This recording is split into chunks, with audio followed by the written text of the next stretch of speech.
Hey, Don.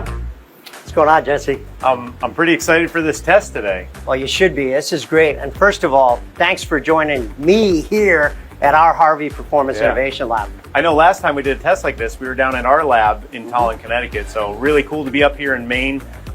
Really neat facility here. You guys are actually making the tools here. So this is pretty impressive. This is where we kind of do all of our innovation for all the Harvey Performance tools, mainly helical. Okay. But the guys in this lab test everything out, use the equipment to make sure our geometries are spot on, and it's a lot of fun. We have a lot of fun here. So I know we've got some 8x8 blocks of titanium loaded up today. We do.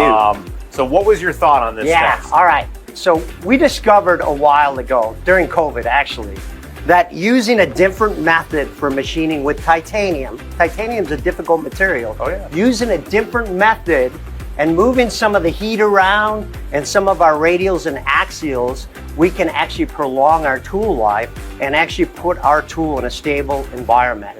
And I think we should put it to the test today. What do you think? Typically, we're doing a light radial step over with titanium. Yes.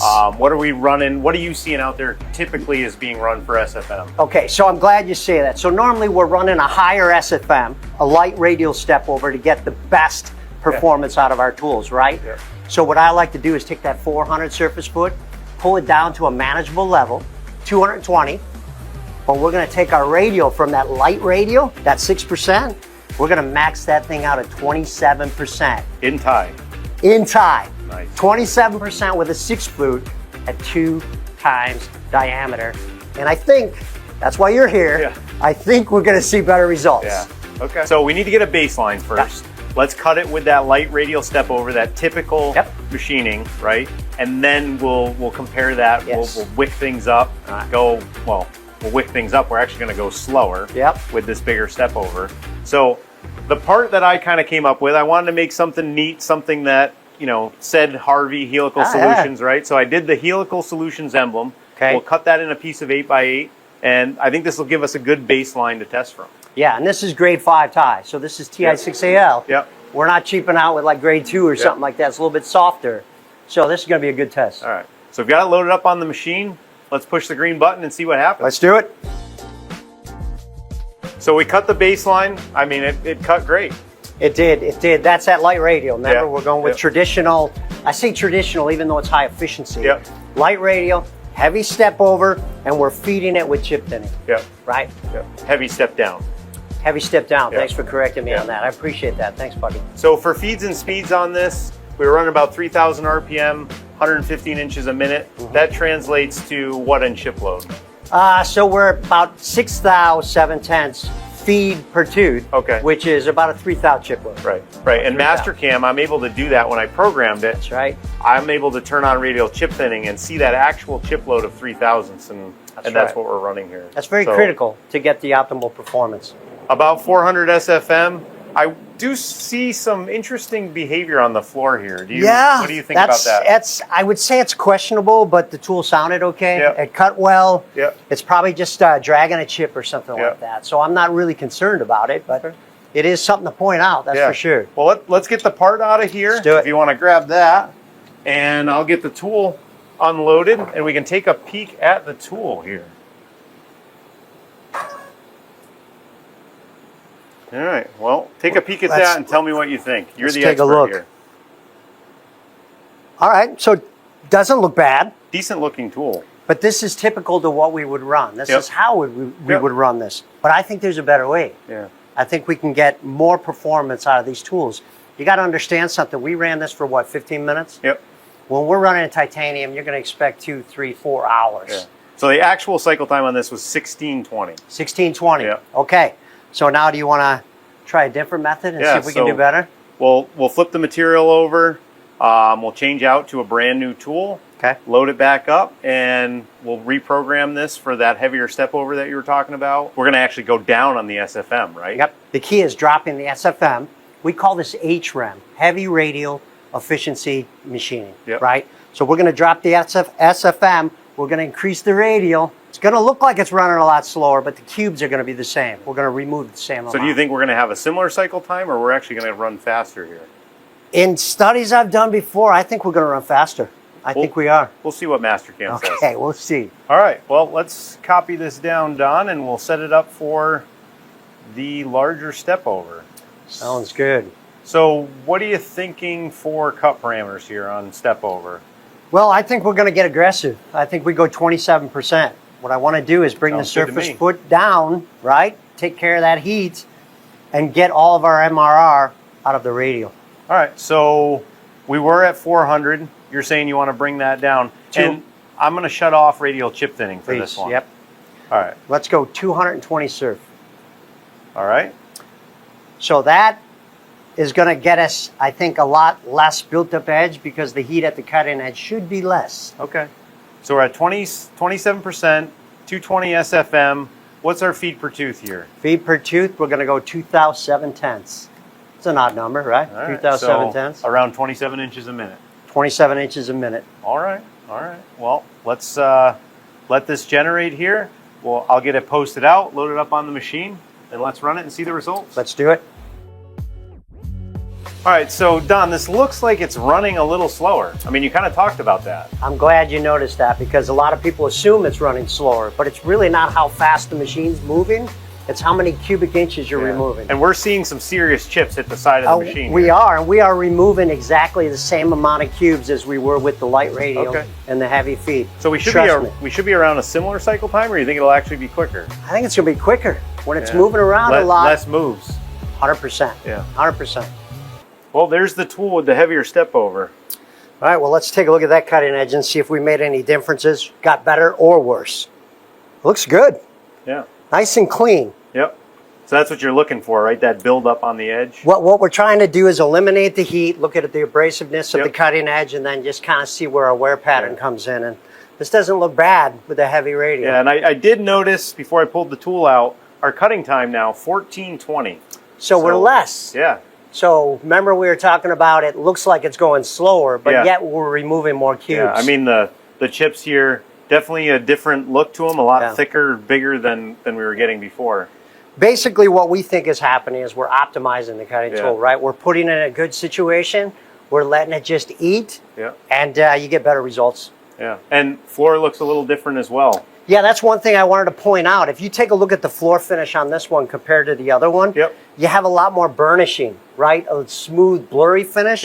This one looks like it's cutting. Yeah, nice. Nice. Well, I did have one concern here, right? Okay, of course you do. If you're out there trying to apply this in the real world, not every part is, oh, let's go from the outside and remove material in, right? There's channels, there's various features here, and I was wondering how you think this is going to react if we kind of make this a bit more complicated, make it a bit more realistic. How did I know you were going to go there, right? Well, you're the programmer. Let's make it a little bit more realistic. What I'm thinking I'm going to do is add a couple little edges to the side of this, make the toolpath have to do some interesting motion.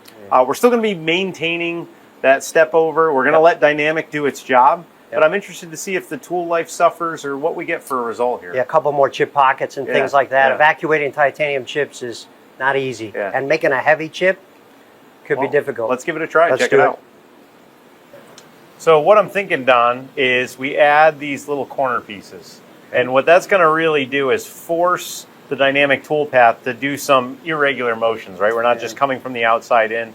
More representative of a part somebody would be running in titanium. Yeah, more realistic. And this way, you know, evacuating chips is a big deal, and that's kind of going to see how this heavy step over works with that. Yeah, so I'll just copy this dynamic toolpath down. Mastercam makes this really simple. Just go into avoidance region. I'll grab this top face here and this top face here, green check, and then I can preview the chains that the algorithm's going to see. So I know that it's avoiding all that, machining the rest, and let that generate. That's so simple, I might be able to do it. I think you could. Here we get our first glance at what this toolpath is going to be doing, and much more realistic for someone that's going to be machining a part. That is substantially different than what it was. So you got different directions, things to avoid. I'm interested to see what it's going to do. Let's get it on the machine and check it out. Let's do it.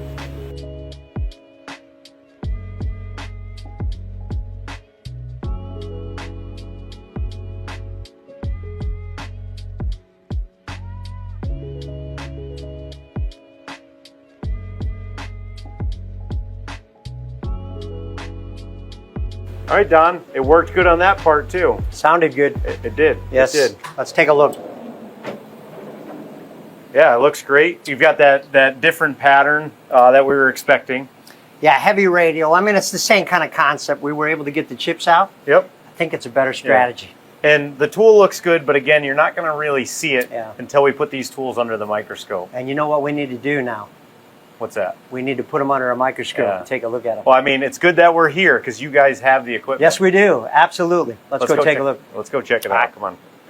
Okay, Jesse. So we got these set up on the microscope now. Now we're gonna prove out the whole theory and see what we're looking at here. I mean, I see differences, but I want you to explain them to me. Well, that's good. Let's take a look at this under high microscope. So the top one is the HREM, heavy radial efficiency machining. So that's our big step over. That's the big step over. This is what we're trying to prove out. The bottom one is kind of traditional HEM, light radial and running really fast with a high surface foot. Yep. You can see on the bottom when we're starting to get built up edge. Yep. This is only what, 15 minutes of run time? Right. We're starting to get that built up edge, which isn't detrimental to that tool. It will still run. Yep. But you'll notice with the HREM, when we take that heavy engagement, we drop the surface foot. Look at how clean that edge is. Super clean. I'm seeing some little like notching up on this edge up here too. Yep, we're probably, because we're running so fast, one thing when you run really fast, you have a problem evacuating the chips. Okay. Because we're spinning that tool. And so what you're getting is you probably got a chip caught underneath there. Whereas the top tool, when you run this heavy radial step over, it just cuts. Yeah. It just cuts clean. It stabilizes the tool. You get results like this, and you know what else you get?